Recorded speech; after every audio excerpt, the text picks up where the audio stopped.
अस्सलामुअलैकुम व्यूवर्स, मैं उम्मीद करता हूँ आप सब खैरियत से होंगे। जैसा कि आप जानते हैं कि चैंपियन ट्रॉफी को लेकर आईसीसी ने एक मीटिंग कॉल की थी, क्योंकि अभी तक जो इशू है वो रिजॉल्व नहीं हो रहा कि आईसीसी जो चैंपियन ट्रॉफी है इसने हाइब्रिड मॉडल पे खेला जाना है या फुल फ्लैज पाकिस्तान में खेली जाएगी। तो अभी तक ये तय नहीं हो पा रहा था। दोनों जो बोर्ड थे वो अपनी अपनी पोजीशन पर खड़े थे। पीसीबी ने एक स्टैंड लिया है कि हाइब्रिड मॉडल होगा तो हम जो है इसे एक्सेप्ट नहीं करेंगे। दूसरी तरफ बीसीसीआई का ये है कि हम पाकिस्तान जाकर नहीं खेलेंगे, हम हाइब्रिड मॉडल ही सिर्फ खेलेंगे। तो इस पर आईसीसी ने जो एक मीटिंग कॉल की थी जिस पर ये बात हो रही थी कि वहाँ पर पहले तो डिस्कशन होगी, अगर डिस्कशन में कुछ उसका सोल्यूशन ना निकला तो उसके बाद फिर हो सकता है इस पर वोटिंग, और तमाम बोर्ड्स के जो मेंबर थे वो भी उस मीटिंग में मौजूद थे। लेकिन पाकिस्तान ने मीटिंग से पहले ही इन्फॉर्म कर दिया था आईसीसी को कि हम जो है वो हाइब्रिड मॉडल पर डिस्कशन नहीं करेंगे, हम हाइब्रिड मॉडल किसी सूरत नहीं मानेंगे।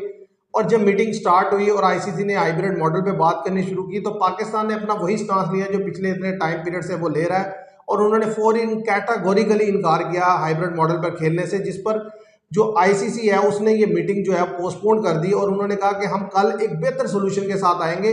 तो मैं हमजा से ये जानना चाहूँगा कि क्या आपको लगता है कि आईसीसी के पास कोई ऐसा सोल्यूशन है जिससे वो दोनों को कन्विंस कर सके? अगर आईसीसी के पास सीधी बात है, अगर सोल्यूशन होता तो ये इतनी नौबत ही ना आती। आज जो आप देखें ना, ये कम दिसंबर होने वाली है, कल हो जाएगी परसों। तो इससे पहले जो है मैचेस का शेड्यूल भी सामने आया था और वेन्यू भी जो है, वेन्यू तो पाकिस्तान के साथ डिसाइड हो जाता और ये भी पता चल जाता कि किस टीम ने जो है अपने किस किस शहर में मैचेस खेलने हैं। तो अगर आईसीसी के पास कोई प्रॉपर सोल्यूशन होता, इसलिए आईसीसी के पास सोल्यूशन नहीं है। आईसीसी है इंडिया की बी टीम बन के काम कर रहा है, जो इंडिया कहता है वो। जैसा कि आप देखेंगे पाकिस्तान ने जब कहा आईसीसी को कि इंडिया से जो है रिटर्न डॉक्यूमेंट लेके आए, जो इंडिया की गवर्नमेंट ने दिया या बीसीसीआई ने दिया, तो ना बीसीसीआई ने आईसीसी को दिया, ना आईसीसी ने पीसीबी को फराम किया। तो उस पर पीसीबी ने कल कह दिया कि हम हाइब्रिड मॉडल हमें किसी सूरत कबूल नहीं है, और अगर हाइब्रिड मॉडल होगा तो हम कभी इंडिया में जाकर मैच नहीं खेलेंगे, और यहाँ तक कि हम इंडिया के साथ कभी मैच खेलेंगे ही नहीं, वैसे वो न्यूट्रल वेन्यू पे हो, वैसे वो ऑस्ट्रेलिया में हो, साउथ अफ्रीका में हो या न्यूजीलैंड में हो।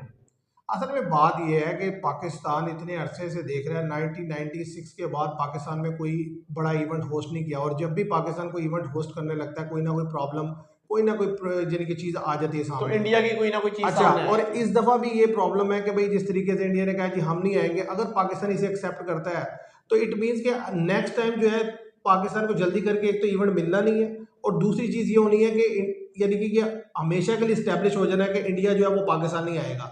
तो बात यही एक ऐसी सिचुएशन है जहाँ कि पर अभी डिसाइड करने स्टांस की ले लिया ज़रूरत है। जाए। मेरा भी यही कहना है कि पाकिस्तान को अपने स्टांस से हटना नहीं चाहिए। अब हम्म। ये ना हो कि कल जब मीटिंग दोबारा स्टार्ट हो तो पाकिस्तान जो है हाइब्रिड मॉडल पे मान जाए, तो नहीं, वो फिर जो है ना पाकिस्तान देखो, पब्लिक को बड़ा बात शौक यह है कि लगेगा। अगर आप मानते भी है ना तो किसी चीज़ पे माने, कोई रिटर्न में माने। मतलब रिटर्न में या तो आप ये लिखवाएं कि जी आइंदा जो भी है इवेंट होगा आईसीसी का, हम भी हम इंडिया के साथ इंडिया के साथ जाकर हाइब्रिड उसके मॉडल खेलेंगे। हाइब्रिड मॉडल खेलेंगे। दूसरी चीज़ ये है कि नेक्स्ट टाइम देखी जाएगी इस चैंपियन ट्रॉफी में जो हमारा मैच इंडिया से होगा वो हम नहीं खेलेंगे। या तो अगर आप इतना सख्त स्टांस लेते हैं तो ठीक है, रिटर्न में लिखवाते हैं तो फिर तो ठीक है। हाँ, कि भाई ये चीज़ें आप एक्सेप्ट करते हैं और इसके ऊपर हमारे पे कोई चेक नहीं लगेगा या कोई किसी किस्म की हमें जो है ना वो जुर्माना या कोई दबाने की कोशिश नहीं की जाएगी, फिर तो हम इसको एक्सेप्ट करते हैं। अदरवाइज ये है कि फिर जिस तरीके से सुनने में आ रहा है कि पाकिस्तान शायद ये भी कह देता है कि भाई ठीक है हम इससे चैंपियन ट्रॉफी से खुद को दस्तबरदार करते हैं। तो मेरा ख्याल है ये आईसीसी के लिए बड़ा प्रॉब्लमेटिक होने वाला हाँ है, जी, क्योंकि वो आईसीसी इवेंट में जो सबसे इंपॉर्टेंट जो मैच होते हैं मैच ना, होता है वो पाकिस्तान इंडिया का होता है, तो क्योंकि अगर वो नहीं होगा तो राइवलरी है एक। हाँ जी, और अगर वो नहीं होगा तो जो इंटरेस्ट है ना क्रिकेट का वो वैसे भी कम होता जा रहा है। यानी कि पाकिस्तान में तो हो रहा है, देखिए इंडिया में अगर आप बात करें तो इंडिया क्योंकि बेहतर परफॉर्म कर रहा है, उसकी टीम बेहतर खेल रही है, तो वो तो वहाँ तो क्रेज आप देखें क्रेज इंडिया का ज्यादा है, बढ़ हाँ रहा जी, है। दिन ब दिन बढ़ रहा लेकिन है। ओवरऑल अगर आप देखें ना तो क्योंकि जब से T20 आया है तो उसके बाद से आप देखें क्रिकेट का जो रुझान है ना वो स्पेशली, T20 फॉर्मेट की तरफ चला गया हाँ सारा। जी, और वैसे जो है वो कम होता चला जा रहा है। आप देखें ऑस्ट्रेलिया में इवन आप देख लें कि क्राउड उस तरीके से नहीं आता जिस तरीके से आया करता था किसी परसों जमाने में में। काफी क्राउड आया। ये तो इंडिया हाँ ऑस्ट्रेलिया जी, का मैच था ना तो आया था, अदरवाइज आप देखें जब पाकिस्तान गया, वेस्ट इंडीज चला हाँ, जाए, जब कम आता श्रीलंका है, चला जब जाए, तो लिमिटेड। तो मतलब कम लोग आते हैं देखने के लिए। अब यही मतलब पहले ऑस्ट्रेलिया का जब सीजन होता था ना तो कोई भी कोई भी जो टीम विजिट जाए तो करती थी, ज्यादा बड़ा क्राउड क्राउड आता होता था। था। अब इंडिया और ऑस्ट्रेलिया के जो मैचेस होते हैं वो देखने वाले होते हैं, क्योंकि उसकी हाइप जो है पहले से क्रिएट हो रही होती है। और बात यह है कि अब अगर हम देखें ना कि चैंपियन ट्रॉफी में अब दिन रह गए हैं थोड़े, तो अब यह रहा ये जो कल मीटिंग पोस्टपोन हो आज जहाँ हुई से है, कल वो ना कल कोई उसके ना कोई ऊपर कोई फैसला ना हो जाए, कोई चीज़ डिसाइड होगी, डिसाइड हो जाएगा। तो फिर आगे मूव ऑन किया जा सकेगा। अदरवाइज जो है बड़ा प्रॉब्लम हो जाएगी। तो देखते हैं व्यूवर्स, कल जब इसके ऊपर बात होगी तो मतलब आगे फर्दर क्या डिसीजन लिया जाता है। अभी तक के सिनेरियो में मेरी अकल और समझ में बिल्कुल नहीं आता कि कोई ऐसा सोल्यूशन है जिस पे ये दोनों एग्री कर जाए और विन विन पोजीशन पे हो। एक ना एक को थोड़ा बैकफुट पे जाना पड़ेगा। अब वो कौन बैकफुट पे जाता है ये कल पता चलेगा कि मतलब पाकिस्तान पीछे हटता है या इंडिया थोड़ा बैकफुट पे जाता है। अब ये तो कल ही जो कल ही सामने आएगा। अब अगर हम बात कर लें इंडिया और ऑस्ट्रेलिया का जो नेक्स्ट टेस्ट मैच एडिलेड में शुरू होने वाला है, इंडिया के लिए बड़ी गुड न्यूज़ है कि रोहित शर्मा और शुभमान गिल फिट होते हुए दिखाई दे रहे हैं। रोहित शर्मा के तो हाँ जी, उसकी वजह से नहीं खेले थे तो वो तो डेफिनेटली खेलेंगे। शुभमान गिल का भी ये है कि अगर वो साइड मैच खेल लेते हैं तो फिर वो भी अवेलेबल होंगे। तो आपको क्या लगता है कि मतलब ज़ाहिर है ये दोनों जब खेलेंगे तो कौन से लड़कों को जो है वो टीम से निकाला जाएगा? ध्रुव जुरल को निकाला जाएगा और देवदत्त पैडिकाल को। पर मैं ये आपसे ये पूछूंगा, रोहित शर्मा जब खेलेंगे तो क्या तो ओपनिंग करेंगे कि अच्छा, अब इस पे भी डिबेट चल रही है। ये है ही डिबेटिंग इशू। देखिए आने वाले दिनों में अगर आप अपने मुल्क में खेल रहे हो ना और फिर आपकी ओपनिंग जोड़ी परफॉर्म करे और आप रोहित शर्मा आए तो डेफिनेटली आप स्लॉट खाली करेंगे और रोहित शर्मा को ओपनिंग पे भेजेंगे। लेकिन अब आप खेल रहे हैं ऑस्ट्रेलिया में, ओवरसीज में ओपनिंग बहुत ज़्यादा इंपॉर्टेंट होती है। अब वहाँ पे उन दोनों ने परफॉर्म करके दिया है। अब अगर जो है वो जायसवाल को तो निकाला भी नहीं जा सकता। जायसवाल निकालने की बात नहीं, मतलब अगर आप उनकी पोजीशन छेड़ते हैं, केएल राहुल की पोजीशन नीचे करते हैं और रोहित शर्मा की पोजीशन ज़ाहिर वो जिस तरीके से अपने जगह पर आते हैं ऊपर आते हैं और वो आकर परफॉर्म नहीं करते और नीचे केएल राहुल भी परफॉर्म नहीं करते तो फिर तो ज़ाहिर बड़ा क्रिटिसिज्म होगा, बड़ी बात होगी इस पे। केएल राहुल ऑस्ट्रेलिया में बॉल पुराना करके ही आप रन बना सकते हैं। अगर आप ये सोचेंगे कि जी अर्ली ऑन तो वो बड़ा मुश्किल होता है। देखिए जायसवाल और केएल राहुल ने बड़ी सेंसिबल इनिंग्स खेली, सेकंड में भी पहले जो इनिंग्स थी वो भी बड़ी सेंसिबल थी केएल राहुल की, कि उन्होंने बॉलर्स को रिस्पेक्ट दी और वेट किया बैट डिलीवरीज का, इसीलिए जो है वो तौर पे ये मैच जीता। पर अगर रोहित शर्मा ओपनिंग करते हैं तो केएल राहुल जो है मेरे ख्याल से नंबर 4 पे खेलेंगे, नंबर 4-5 फिर वन डाउन खेलेंगे मेरा नहीं, वन डाउन शुभमान गिल खेलेंगे। हाँ, अगर शुभमान गिल दायरा होंगे तो वो वन डाउन आ जाएंगे तो फिर वो केएल राहुल नीचे जाएंगे। वैसे पर मेरा ये कहना है कि केएल राहुल जैसा कि फॉर्म में आ गए तो मेरा ये ख्याल है कि मिडिल ऑर्डर में बेहतर परफॉर्म करेंगे। मिडिल ऑर्डर में इसलिए बेहतर परफॉर्म करेंगे एक तो बॉल जो है पुराना हो जाएगा थोड़ा बहुत, तो इसलिए ज़्यादा चांस है कि वो उधर लंबा स्कोर कर सकते हैं। चलिए देखते हैं क्या होता है। अब वो साथ ही मैं आपसे जानना चाहूँगा कि जो ऑस्ट्रेलिया है वो उनका कोई आपको लगता है कि वो कुछ चेंज करने वाला है? चेंज तो नहीं, जैसा कि वेबस्टर को उन्होंने सेकंड टेस्ट मैच के लिए स्काउट का ऐलान किया तो उसमें शामिल किया, वो भी मिचेल मार्श की फिटनेस कंसर्न को लेके। तो आप ये देख लें कि मेरे ख्याल से ये है कि ऑस्ट्रेलिया का स्काउट तो वही है, बैटिंग में ओपनर उनको चांस देंगे, मैक्सवेनी को, उस्मान ख्वाजा होंगे, स्टीव स्मिथ होंगे, मार्नस लेबस्टेन होंगे, ट्रेविस हीट होंगे। बॉलिंग में भी कोई खतरे का चेंज नहीं होगा। अब यही है कि मिचेल मार्श अगर फिट नहीं है प्रॉपर तो उसकी जगह शायद कोई डेब्यूटेंट वेबस्टर को खिलाया जाए, बाकी तो कोई खतरे का कोई चेंज नहीं होगा।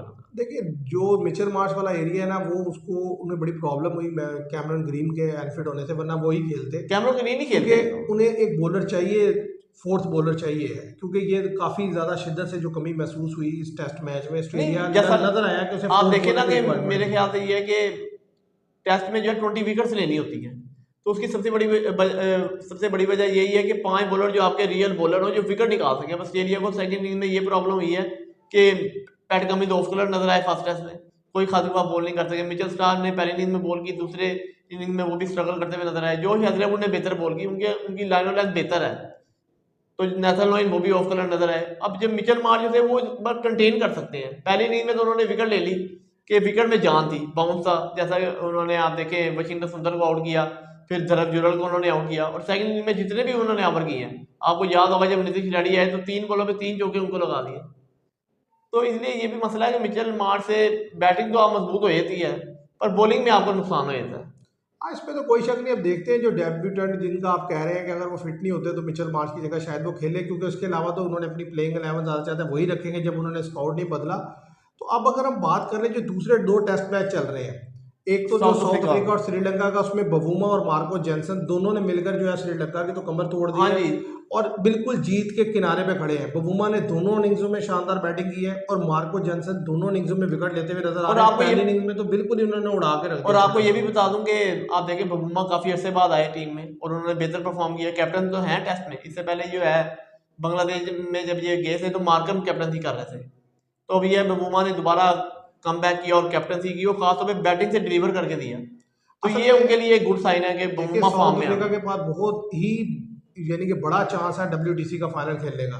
क्योंकि ये टेस्ट तो वो जीत की पोजीशन में आ गए हैं। अगले 3 टेस्ट मैच भी वो जीत सकते हैं क्योंकि उनके अपने होम सॉइल में हैं और वहाँ पर उन्हें हराना बड़ा मुश्किल होता है। और जिन टीम्स के अगेंस्ट उन्होंने खेलना है उन टीम्स में इतनी कैपेसिटी नहीं है कि नहीं है, वाकई नहीं साउथ है, अफ्रीकन सॉइल पे हरा सके। ऐसे ही है। तो मुझे लगता है कि साउथ अफ्रीका के बहुत ज़्यादा चांसेस हैं, 90% चांसेस हैं कि साउथ अफ्रीका आप देखिए ना कि WBC के मैच फाइनल जो में चला कल ही जाए। खत्म हो गया था, जब मार्को जॉनसन का जो खतरनाक स्पेल था, आप देखेंगे 7 ओवर किए उन्होंने, 13 रन देके 7 विकेट ले गए, और उधर ही जो है मैच साउथ अफ्रीका के हाथ में चला गया 95%। ज़ाहिर है 42 42 पे बोल्ड आउट कर दिया है टीम को आपने, मैच और जस्ट 18 ओवर में, ऐसे ही है। 14 ओवर तो में। व्यूअर ज़्यादा चांस तो ये है कि साउथ अफ्रीका WBC फाइनल में जाता हुआ दिखाई दे रहा है। उसके अलावा जो दूसरी टीम है उसमें मुझे लगता है इंडिया और ऑस्ट्रेलिया में ही बैटल होने वाली है, क्योंकि जिस तरीके से आज इंग्लैंड और न्यूजीलैंड का टेस्ट मैच चला, न्यूजीलैंड ने जो फील्डिंग की वो बड़ी पुअर थी, हाँ जी, जिसकी वजह से उन्होंने इंग्लैंड को अलाउ किया कि वो मैच में वापस आए, वरना 77 फॉर 4 थे इंग्लैंड के। और एक वक्त में ऐसा लगता था कि 200 250 तक जो है इंग्लैंड की इनिंग्स जो है रैप अप हो जाएगी, लेकिन कैचेस छोड़ने की वजह से फिर इंग्लैंड ने कमबैक किया, बड़ी शानदार इनिंग्स खेली हैरी ब्रूक ने, ओली पोप ने बड़ा अच्छा खेला, और बड़े अरसे के बाद बेन स्टोक्स हमें क्रीज पर जो है रन्स करते हुए नजर आ रहे हैं, वरना वो भी बड़े अनकंफर्टेबली खेले नहीं, वो पीछे 70 प्लस बॉल्स फेस किए उन्होंने और 36 रन बनाया, कोई उन्होंने कोई खातिर ख्वाह कोई गलत शॉट नहीं खेली। तो असल चीज ये है कि न्यूजीलैंड ने अपनी पुअर फील्डिंग की वजह से इंग्लैंड को हाँ जो जी, है ना मैच कमबैक में करवाया मैच में। अब ज्यादा चांस ये है कि इंग्लैंड इस पोजीशन में है कि अगर करली ऑन कल आकर जब नई गेंद देगा न्यूजीलैंड और विकेट ना ले सका, तो इंग्लैंड के पास ये चांस है वो 100 रन की लीड ले लेगा, और ये लीड ले ली तो आप समझे इंग्लैंड मैच अगर इंग्लैंड ने 100 रन की लीड ले ली तो ज्यादा चांस जो है ना न्यूजीलैंड को वो 300 के अंदर अंदर जो है बोल्ड आउट कर देंगे।